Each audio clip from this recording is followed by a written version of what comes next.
Good afternoon, Commander Gil McCarthy. My assignment today is to record a Facebook message. Of note, leading up to that, there was a complaint on Facebook from a family member that it was apparently the son of, or the mother of somebody has a son on the ship. They complained about the morale on the Facebook page. The mom did. And I'm going to record a Facebook message today and then answer some questions in a family group setting afterwards. Good afternoon, I'm Lieutenant Commander. Good start. Good afternoon, I'm Commander Gil McCarthy, Commanding Officer at USS Russell. I'd like to take a few minutes today to talk to you about some of the good things that your family members, our sailors, have been doing on board USS Russell. Both in the past year, what we're currently doing, and what we're going to be doing in the near future. We've just recently finished a year-long modernization period where we've upgraded or modernized various equipment on board the ship.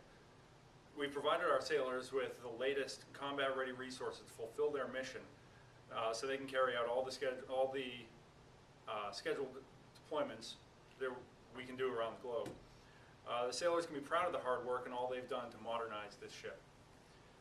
Currently, now that we've sailed from the shipyard, we need to groom all those systems. Everything from the flashy missiles and guns to the power generation and propulsion equipment, and then to the things we don't typically think of, even including food preparation and storage areas. Everything on the ship needs attention. We need to make sure the equipment works.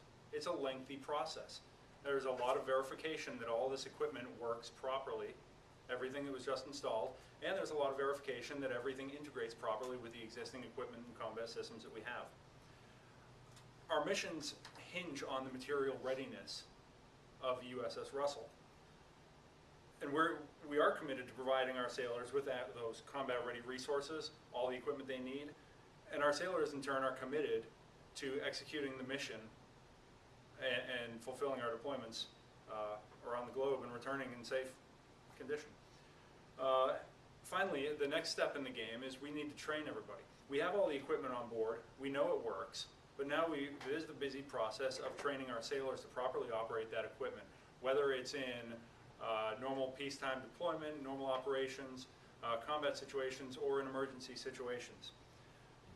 The constant adherence to these high standards is what allows our crew to continue to effectively carry out our deployments around the globe and return safely.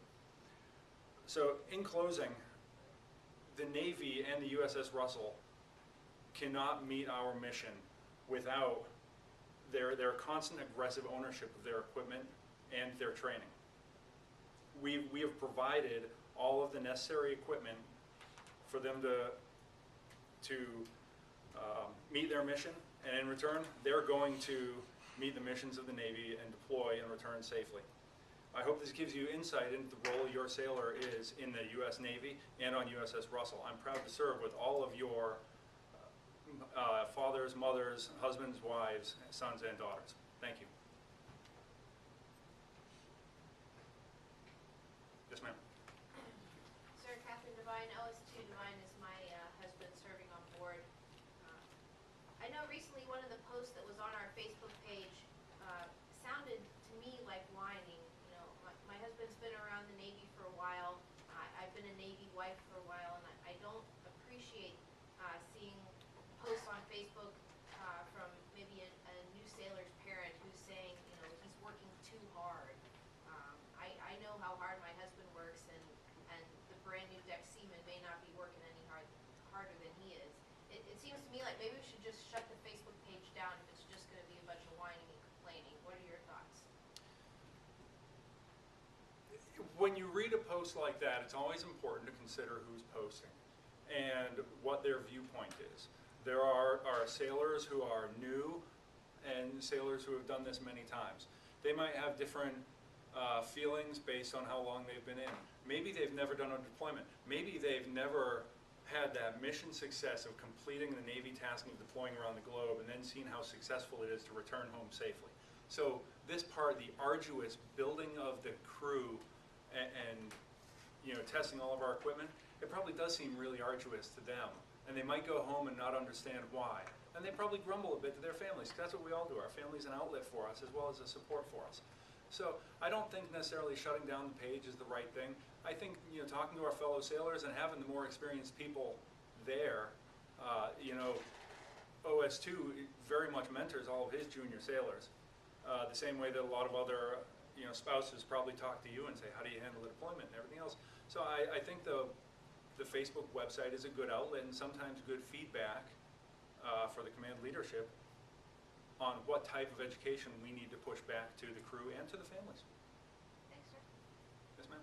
Again, just to follow up on that, I saw on the news another ship had a security leak on their Facebook page, and you know, now we're dealing with this. It seems like you're taking an awful lot of time. What is the Navy's policy on Facebook? And what can and can't be said, and where is that located? Where can I find that? I would have to refer you to the 3rd Fleet PAO to get the exact wording of the Facebook policy. I know obviously, as you said, a lot of time is spent on it,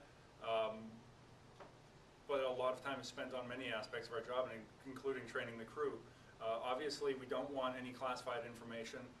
We don't want too much information that could later be pieced together into something that could give the wrong impression of what we're trying to do. You know, we choose our words carefully to try to put out the accurate picture, but we also want to put as much information out there. We don't want to have disinformation by being too restrictive and look like we're hiding anything, because that's not the case. We want to inform the families on what we're doing. I think it's very important, especially there's a lot of families who aren't co-located with us here right in San Diego. You know, mom and dad back in Boston, my family, they like to know what's going on. They probably get as much from me on the ship's Facebook page as they do personally.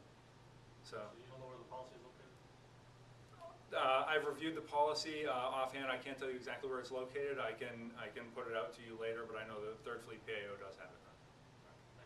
Yes, sir.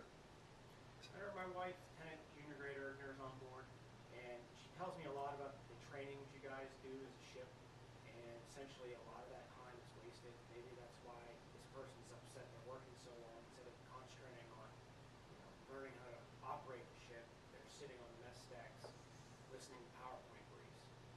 I don't really understand why there's so much of this. I think PowerPoint briefs obviously have a place in the role of training, and this is a crawl, walk, run evolution. Right now, we are still in the part of the